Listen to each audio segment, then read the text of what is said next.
Hello everyone! Welcome back again to my YouTube channel. For today's video guys, mag-unboxing tayo ng nabili ko sa Shopee. Ito nga pala guys ay buy one take one. So ang kulay niya ay cream tsaka dark gray.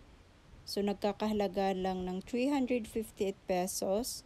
So ayan, may magagamit na akong another pan. So this product is not a sponsor. So sa reseller or sa seller nito, baka naman. So if you are interested guys na mapanood to, please.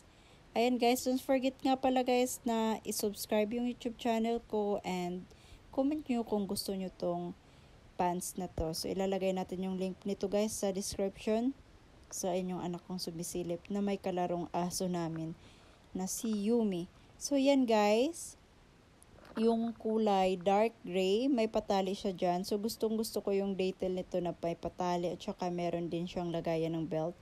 Sa gustong para more on fashionable kapag sinuot mo siya, kapag nilagyan mo ng belt na babagay dito sa kulay gray.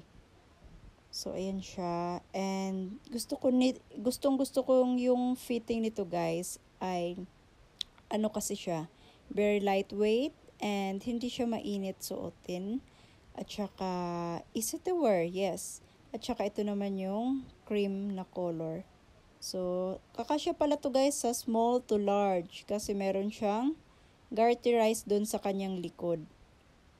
So, ayan, gusto ko yung detail lang, yung sa harap niya, maganda yung detail, yung may tali siya para naman mas maging fitted dyan sa may upper part ng pants niya.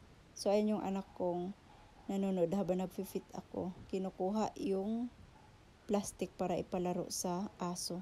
So, ayan guys, yung kanyang, yung cream. So, yung cream nito guys, medyo bakat yung pang loob niya. So, kailangan dito ay siguro yung mga skin tone color na underwear, kaya black, I guess.